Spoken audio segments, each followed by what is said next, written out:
Irmãos, eu não sei porque que eu estou chorando.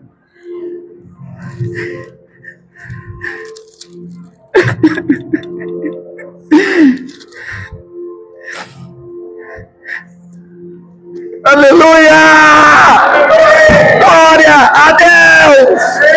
Aleluia! Glória a Deus! Aleluia!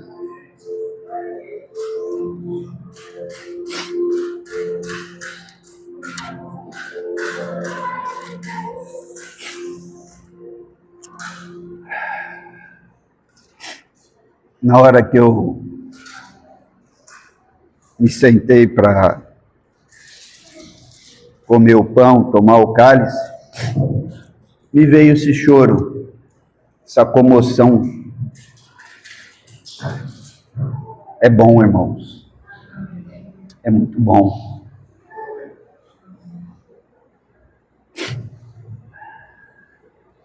Aleluia.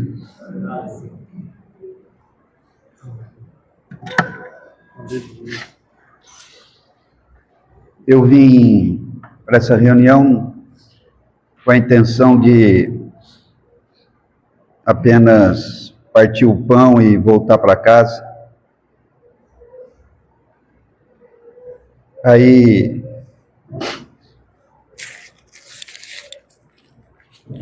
o Adriano orou algo sobre a bondade e a severidade do Senhor. E eu ia ficar mais um pouquinho. Aí o Adriano perguntou se eu queria compartilhar alguma coisa. Eu acho que eu quero, sim. Quero compartilhar sobre isso. Filha, você pega um pouquinho de papel higiênico? Esse papel aqui não enxuga. Vamos abrir então em Romanos 11, 22.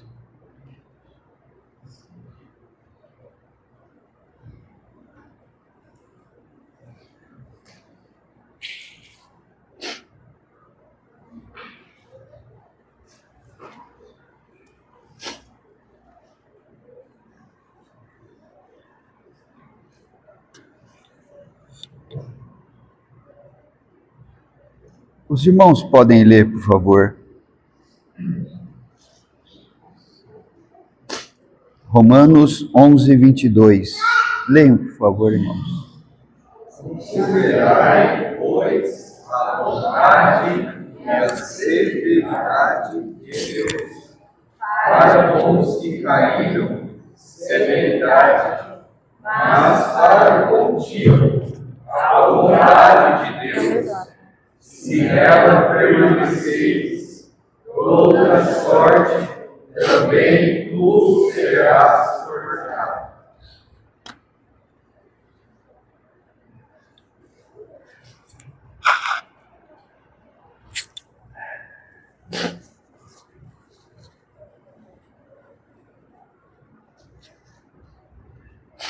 Aqui, irmãos, Romanos 11, 22, em todo o contexto aqui, Paulo está falando sobre o fracasso dos judeus como povo de Deus.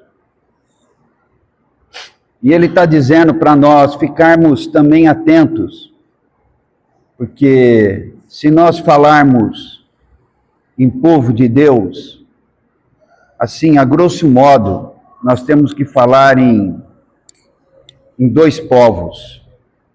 Um, Israel, segundo a carne. Povo de Deus, segundo a carne. E outro, a igreja, povo de Deus, segundo o Espírito. Israel fracassou e fracassa até hoje. Israel fracassa como nação. Mas quando algum deles se converte ao Senhor, ele deixa de ser Israel para se tornar igreja. Um judeu convertido, ele não muda, é claro, a nacionalidade dele, mas, segundo as considerações de Deus, ele é visto agora como um novo homem, membro do corpo de Cristo, alguém introduzido na nova aliança e, portanto, igreja. Os que ficam sendo Israel ainda estão com o coração endurecido com Deus. Israel é uma coisa impressionante. Hoje, Israel tem vários tipos de judeus. Estou falando da Israel moderna, atual. Não só a Israel que está lá na Palestina, mas a Israel dos judeus por todo o mundo. Há três tipos não, né? Há vários tipos de judeus. Tem o judeu, eu vou falar do pior para o melhor, do pior. Tem o judeu ateu, terrivelmente ateu e até satânico. Depois, tem o judeu ainda ateu, que não é satânico. Quando eu digo satânico, eu estou falando satanista mesmo, viu, irmãos? Os piores seres do mundo, os piores seres humanos do mundo são judeus. É desses que eu estou falando. Não todos, eu estou falando dessa categoria. Os satânicos. Depois tem o judeu... não está ligado, né? Depois tem o judeu que não se diz religioso. Ele é ateu. Ele é ateu. E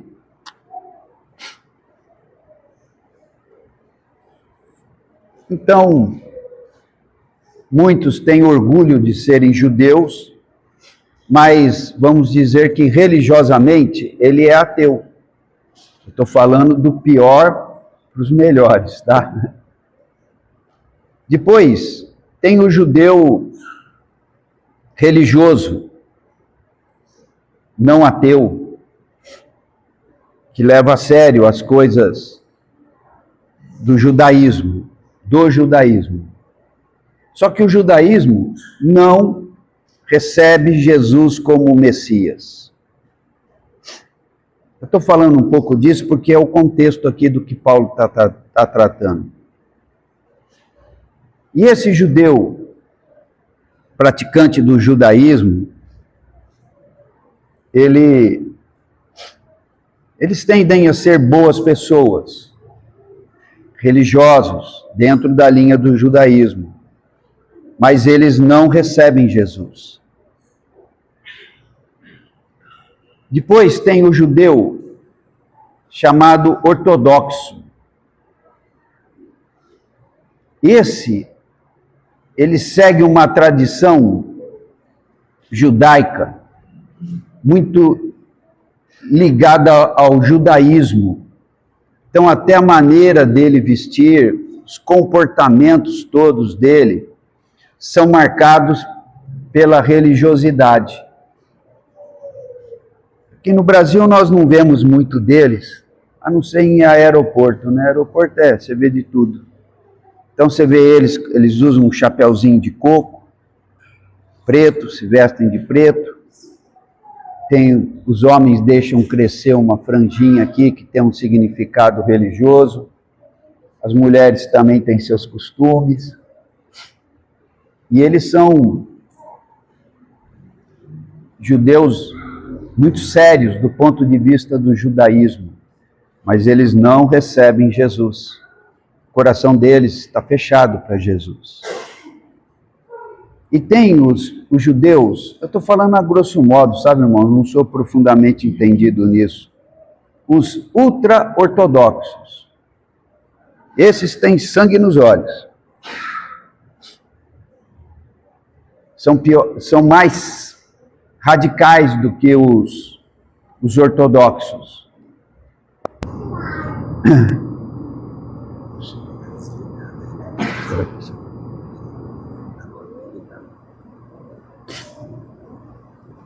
Mas o fato é que eles não recebem Jesus.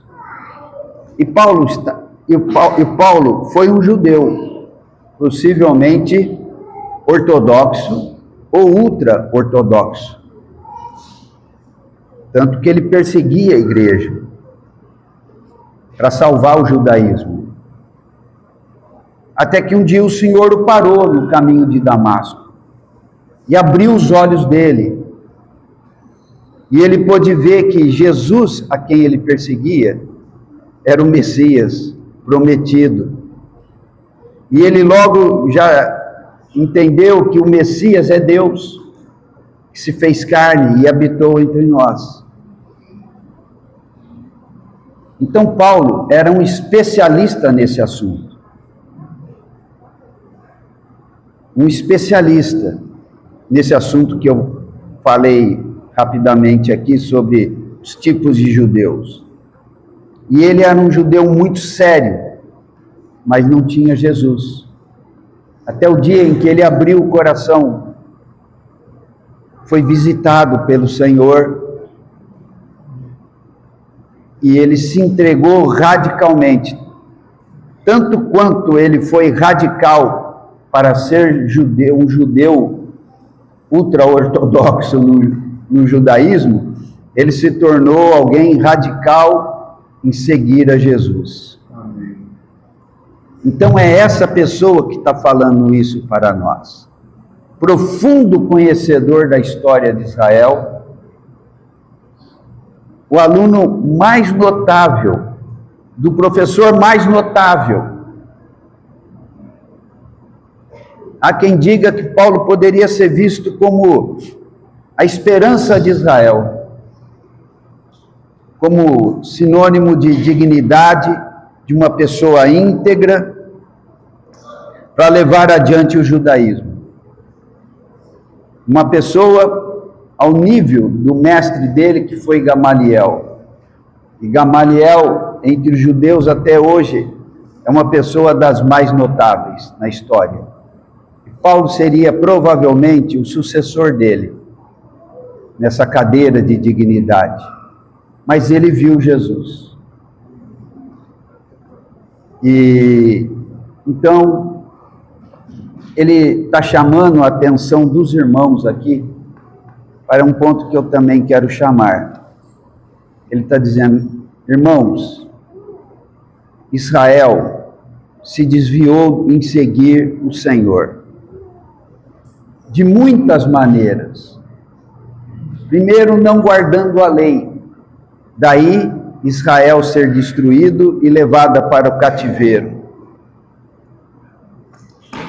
Aí Paulo diz assim: e não pensem que vai ser diferente assim conosco. O Senhor, Ele julga os seus. E Ele encontra aqui uma maneira muito doce de falar isso. Quem é Deus? Quem é Deus? É sobre isso. Oi? O Criador. Agora, eu quero perguntar assim, mais exatamente do ponto de vista do caráter. Quem é Deus? E o que Ele quer? Então, amados, tem coisas que nós precisamos estar muito claros, mas muito claros. E se ainda não estamos, devemos pedir ao Senhor para que Ele nos abra o entendimento para isso.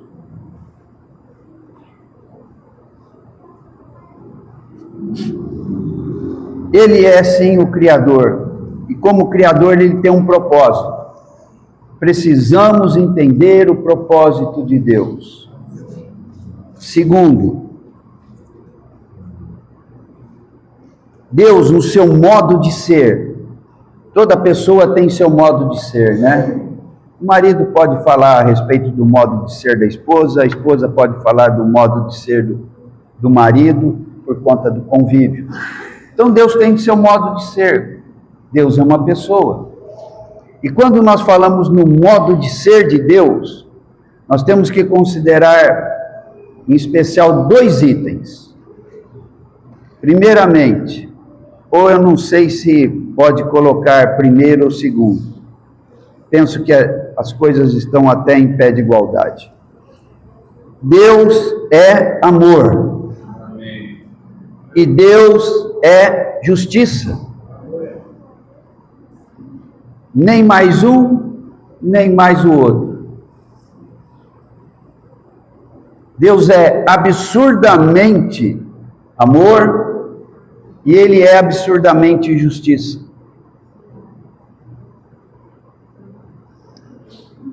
Quando falamos em justiça, vamos falar primeiro em justiça. Precisamos ter uma percepção elevada do que é a justiça de Deus. Não pensem ainda em um tribunal julgando a mim e a você e dando o que a gente merece. Não pensem nisso ainda. O que é justiça de Deus? De onde procede a justiça de Deus? Deus é justo com base no quê? Eu me formei advogado. E o estudo da faculdade de Direito é basicamente estudar os códigos. Código de Direito Civil, Código de Processo Civil, Código de Penal, Código de Processo Penal, Código... E assim vai embora. Então, vamos estudar, vamos. Aula do quê? Direito Penal. Então, pega o Código de Direito Penal e vamos ver a lei penal. É assim que estuda direito. E de onde Deus tirou a sua justiça? Eu estudei nos códigos. Um juiz julga segundo os códigos. Um advogado tem que trabalhar e argumentar a favor dos seus clientes segundo códigos. Então, tudo vem do código. E o código, falando do direito humano, né? O código vem da onde? Vem das leis que são formadas na Câmara dos Deputados e no Senado Federal. Produz a lei ali e essas leis passam a vigorar. Então, tanto o juiz, como o advogado, como o promotor, seja quem for da área do direito, trabalha com base nos códigos que foram gerados na Câmara dos Deputados, ou Congresso Nacional, né? E Deus, de onde Ele tira a justiça dele? Ele tem os seus códigos? Deus encontrou algum código em algum lugar para produzir a justiça dele? De onde saiu a justiça de Deus? Dele mesmo. Isso é maravilhoso, irmão, não tenham medo. A não ser se queiram transgredir. Se você quer transgredir, trema de medo. Mas se você não quer transgredir, a justiça de Deus brota dele mesmo. E vamos para Romanos 8, 29.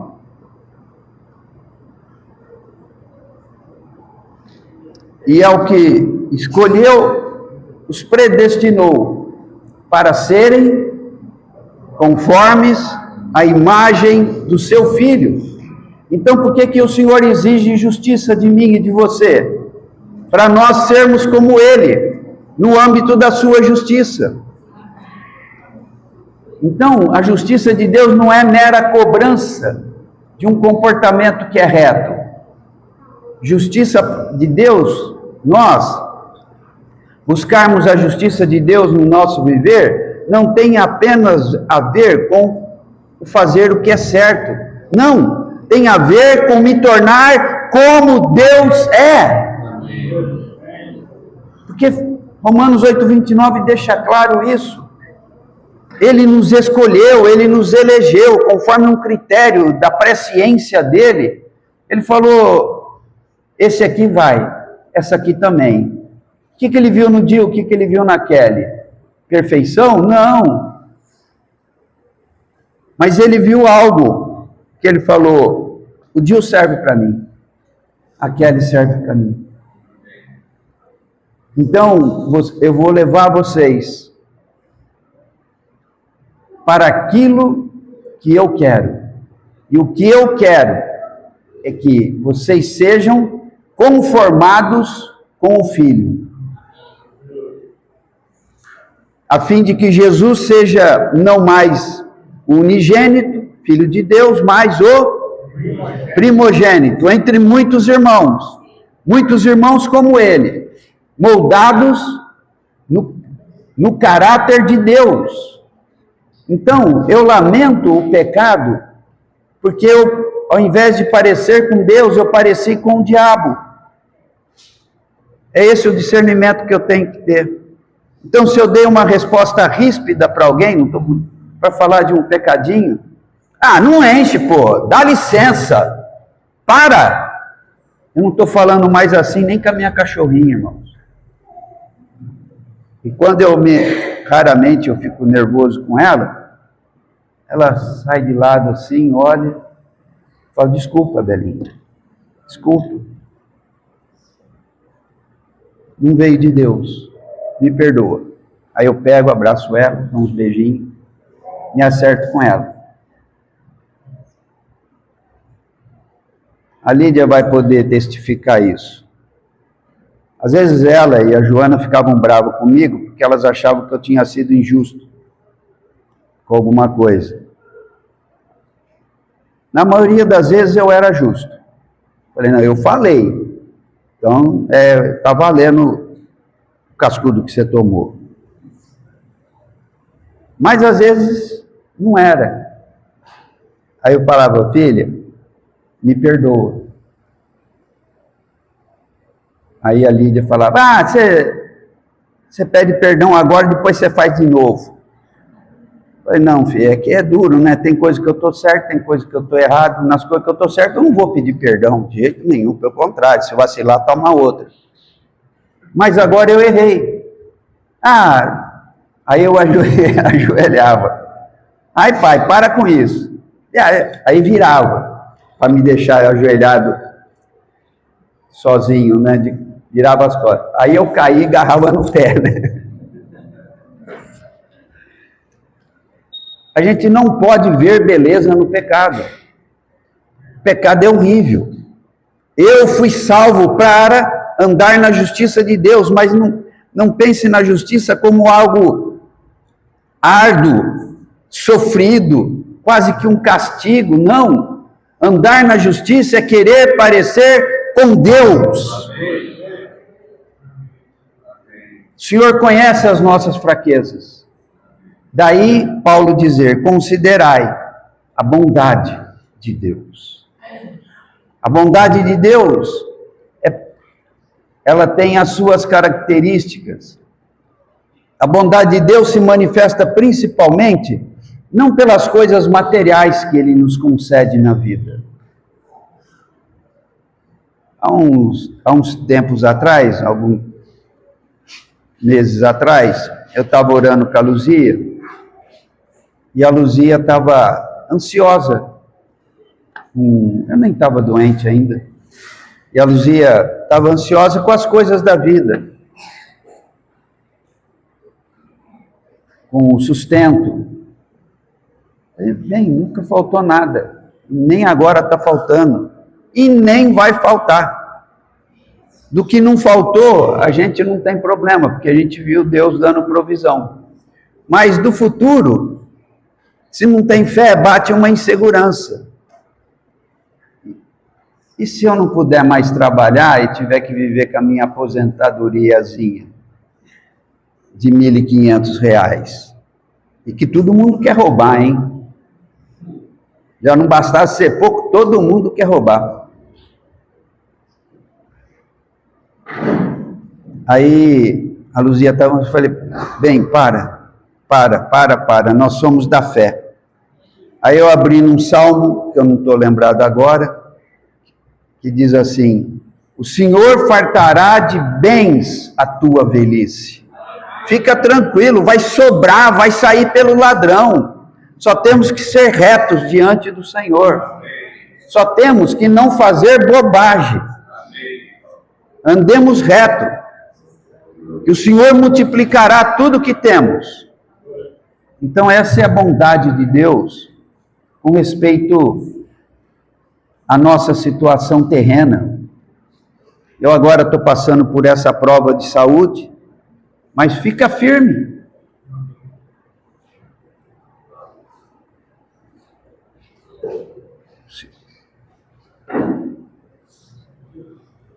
O Senhor me deu 2 palavras.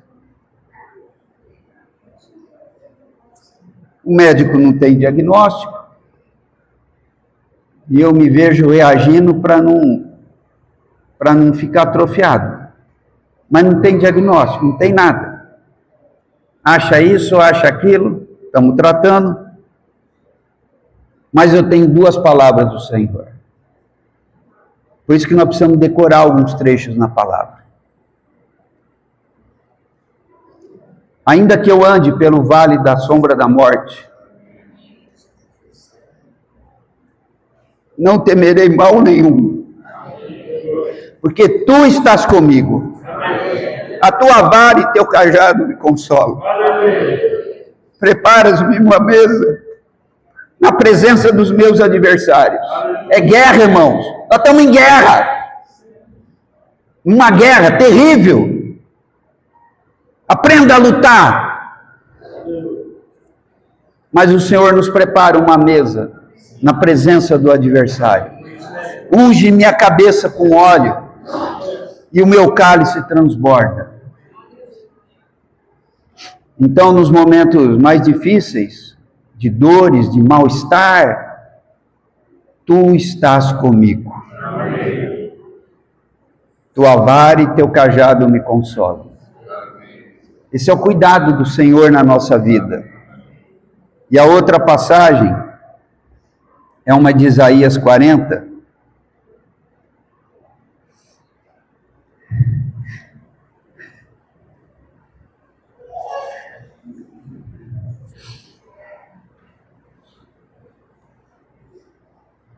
Que diz assim: não sabes, ó Israel, não ouvistes? Que o Senhor, Yahvé, o Criador dos confins da terra, não se cansa nem se fadiga. Ele faz forte ao cansado e multiplica as forças ao que não tem nenhum vigor. Os jovens andam e se fadigam, os moços de exaustos caem. É a força natural dos moços, dos jovens. Mas os que esperam no Senhor renovam as suas forças, tomam asas como águia, correm e não se cansam, andam e não se fadigam. Então tem hora que dá vontade de ficar deitado, quieto, não falar nada, aí me vem esse negócio. Os que esperam no Senhor renovam as suas forças. O Senhor não se cansa nem se fadiga, mas Ele faz forte ao que espera nele. Então eu tenho vivido por essas palavras. Então isso é a bondade do Senhor. É a bondade do Senhor. Mas ainda existe, irmãos, algo muito mais precioso do que Ele nos fartar de bem a velhice. Existe algo muito mais precioso do que Ele estar conosco no vale da sombra da morte, que é o caráter amoroso, bondoso, para nos perdoar os pecados e sempre buscar em nós, conosco, a reconciliação. Nada se compara ao perdão divino. Nada se compara ao perdão divino. Se Deus não fosse perdoador, estaríamos perdidos, completamente perdidos. Então, Deus é justo. Vou voltar à questão da justiça. Irmãos, Deus é justo. E Ele não transgride a própria justiça dele. não transgride. De modo que, sendo ele um Deus perdoador, que busca reconciliação com o pecador a todo tempo, ele quer conceder perdão. Ele quer nos chamar de volta para perto dele. Paulo dizia: Deus enviou seu Filho ao mundo para salvar o pecador, dos quais eu sou o principal. Paulo, no caráter dele dentro do judaísmo, ele era perfeito. Mas depois que os olhos dele se abriram, ele percebeu que ele maltratou excessivamente os cristãos. Que ele próprio não matou ninguém com as próprias mãos, mas ele autorizava que matassem, em alguns casos. Ele aprisionava e submetia aquelas pessoas à tortura para blasfemarem o nome do Senhor. Daí ele dizia em outro lugar: não sou digno nem de ser chamado apóstolo, que perseguia a igreja de Deus. Mas Paulo se encontrou com o perdão de Deus. Então, o perdão de Deus, irmãos, tem que obedecer os critérios da justiça de Deus. E a justiça de Deus é algo do caráter dele. Se manifesta na lei das ofertas. Em especial, se manifesta na crucificação. O pecador só pode ser redimido se alguém sem pecado estiver disposto a morrer por ele. Isso é uma regra divina. Isso é justiça divina. Deus, como Deus todo-poderoso e soberano nos céus e na terra, ele não precisaria pedir licença para ninguém para fazer coisa alguma. Se ele dissesse: ó, gente, vamos fazer o seguinte, vamos dar um reset geral aqui, vamos deixar esse negócio de pecado para lá, vamos nos reconciliar e vai ficar tudo bem. Com Deus não é assim. Não, tem uma conta, tem uma dívida. Daí na oração do Pai Nosso: perdoai as nossas dívidas, assim como nós perdoamos aos nossos devedores. Ali a palavra não é perdoa os nossos pecados. Ali é algo mais grave. O pecado gera dívida, uma dívida que eu não posso pagar, que ninguém pode pagar.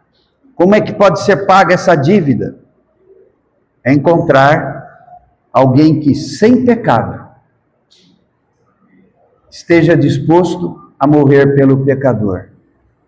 Em Romanos 5, Paulo diz: Deus prova o seu amor por nós, pelo fato de ter Cristo morrido por nós, quando éramos ainda pecadores. Ele não foi nós. Ele não esperou nós irmos a Ele para a reconciliação. Ele é que veio a nós, primeiro enviando o Filho. E o Filho morreu na cruz e pagou o preço. Só que nós não estávamos nem aí. Precisava de uma segunda ação divina. Qual que era a segunda ação divina? O Espírito. Agora o cara é uma mula, não ouve, você fala, não ouve, é um tapado, é um cego, um amante do pecado. Como é que eu lido agora? Como é que eu falo que eu já enviei o Filho?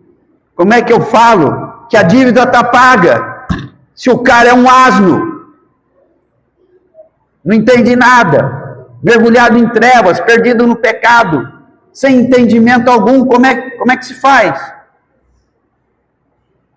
Aleluia pelo Deus triuno, né? O Pai enviou o Filho, pagou a conta. Agora Ele enviou o Espírito, para que nós fôssemos iluminados a respeito daquele que pagou a conta. Aí na hora que você se vê iluminado, na hora que as trevas se rompem, na hora que a cegueira espiritual é curada. Então você vê, eu sou pecador, e eu vejo Cristo crucificado. Irmãos, eu vou dizer algo aqui, não é para jogar culpa não, é para você ficar sensível. Se você nunca chorou no partir do pão, peça para chorar. Não é normal não chorar. Nós vivemos por fé, mas isso não significa que nós não devamos ter experiências sensoriais. Isso é moderno, né? O pessoal está falando assim. Experiências sensoriais, ou seja, ligadas a sensações. Eu não dependo de sensação, e os irmãos também não devem depender de sensações. Mas não ter sensação nenhuma. Não, o Senhor nos visita com sensações maravilhosas, irmãos. Agora mesmo experimentei isso, eu só vim aqui para comer o pão e tomar o cálice e voltar para casa, mas na hora que eu botei o pão,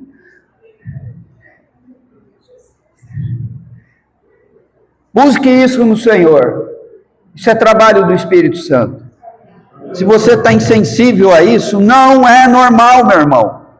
Não é normal, minha irmã.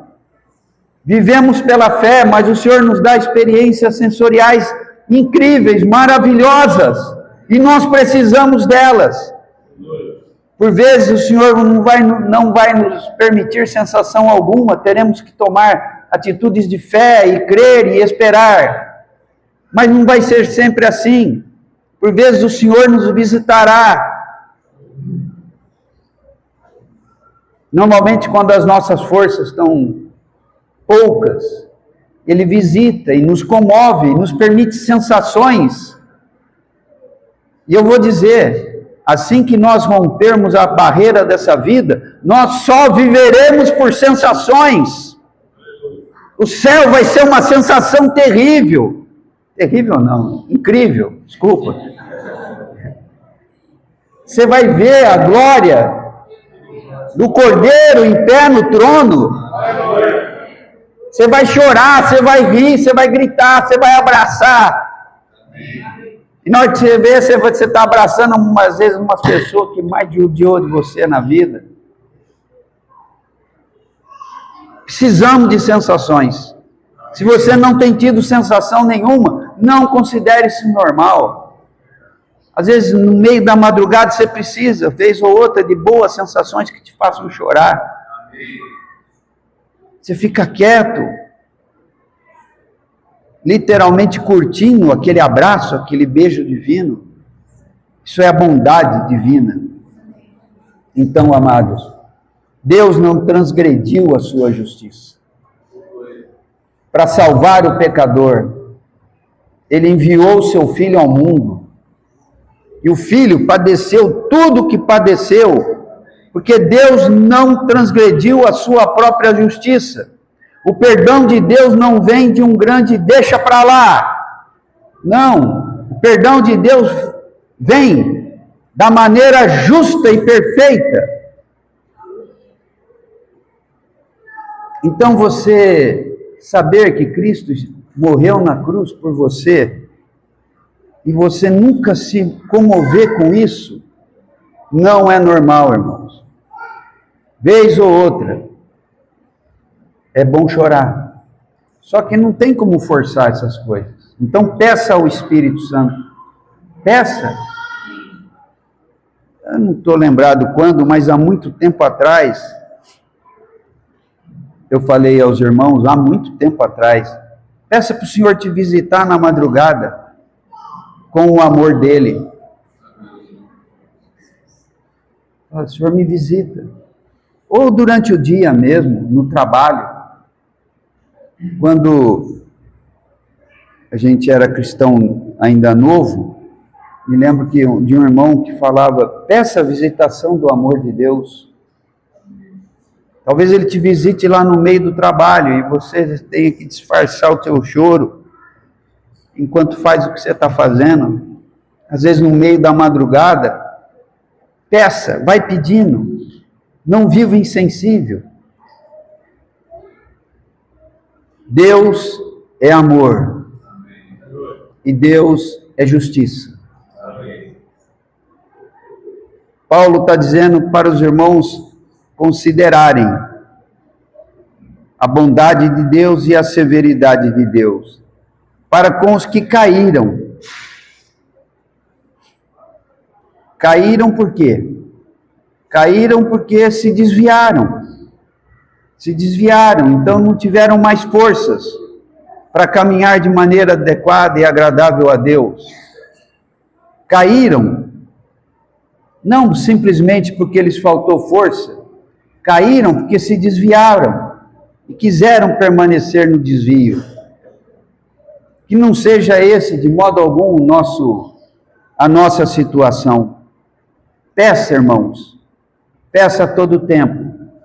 Senhor, santifica o meu viver. Faça-me santo. Os jovens, né? Peçam santidade em tudo que vocês têm de fazer, principalmente nas questões relacionadas a casamento, sexualidade. O bonito é esperar. A sacanagem é horrível. Eu esperei com a graça de Deus. A Luzia esperou com a graça de Deus. Muitos aqui podem testificar isso. O bonito é esperar. O bonito não é o feio, não, irmãos. O bonito é fazer as coisas que correspondem ao caráter de Deus. O bonito é o justo. Deus está naquilo. E quando você fizer a coisa certa, por amor a Cristo, o Senhor te visitará com uma experiência muito especial. Não é a mesma coisa. Não é a mesma experiência de quem experimenta sexo antes do casamento do que comparado com aquele que se guarda para o casamento. Não é a mesma coisa. Há uma visitação para quem se guardou. Há uma beleza para quem se guardou. Há uma unção para quem se guardou. Não que o Senhor abandona o crente que tenha tido um passado pecaminoso, não é isso que eu estou falando. Eu estou falando, sendo crente, se preserve. Sendo crente, não escorregue, não entre na onda. Que sempre experimentaremos a bondade do Senhor. Então nós temos um Deus que é bom e um Deus que é severo. A severidade de Deus é para aqueles que desistem da retidão, irmãos. Desiste. Infelizmente hoje, estou encerrando, a grande maioria dos crentes desistiu da retidão. Eu não aguento. Não aguenta. E o Espírito Santo? Não aguenta porque não busca. Porque quem busca é visitado.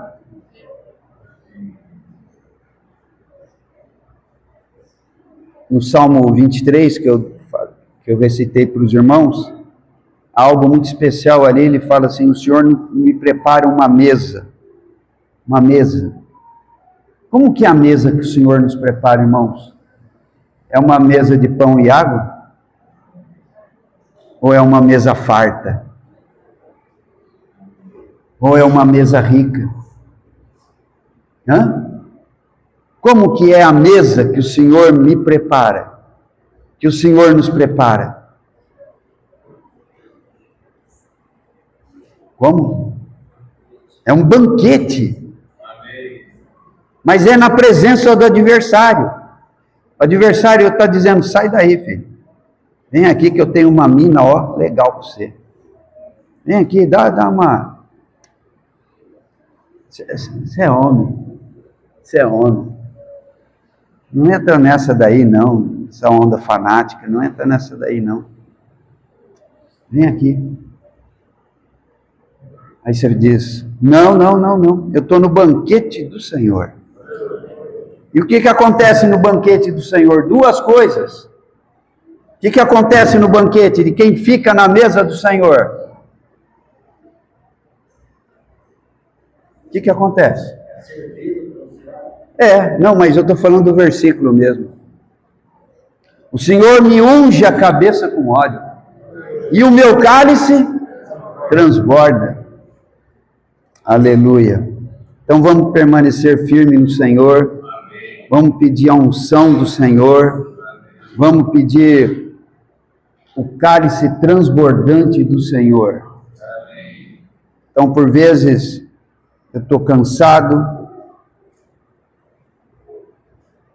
e aí o Senhor me lembra de dar graças. Eu falo, Senhor, te dou graças por toda essa situação. Paulo diz, enchei-vos do Espírito Santo, dando graças a Deus em tudo. Aí eu começo a sentir a unção do Senhor, o transbordar do cálice.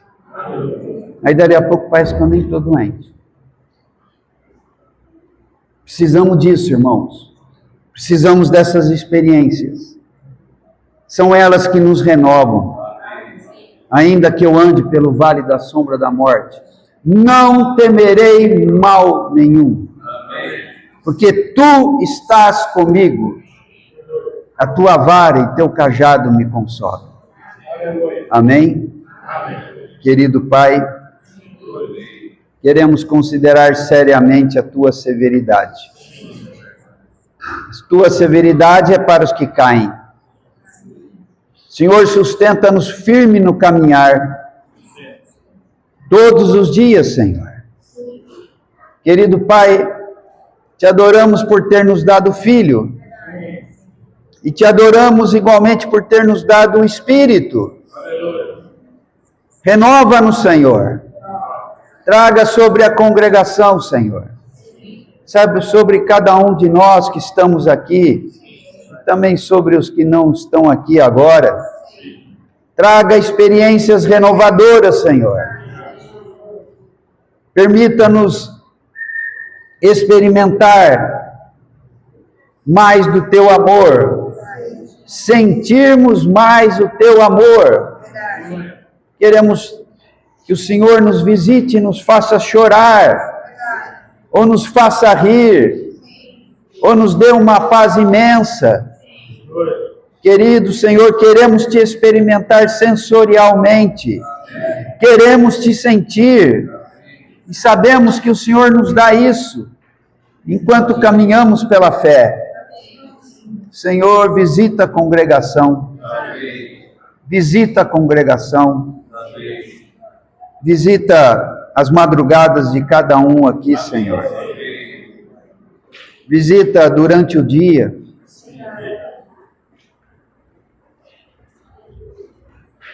Visite, surpreenda, Senhor.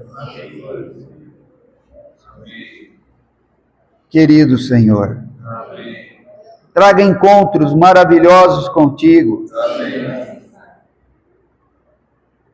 emocionais, que nos façam sentir bem de perto a tua presença, de que tu estás conosco, como também, Senhor, nos ensina a permanecermos firmes na fé. Abençoa-nos, Senhor. Dá-nos vitória em nosso viver. Queremos ser agradáveis a Ti, ó Pai. Te pedimos em nome de Jesus. Amém. Aleluia.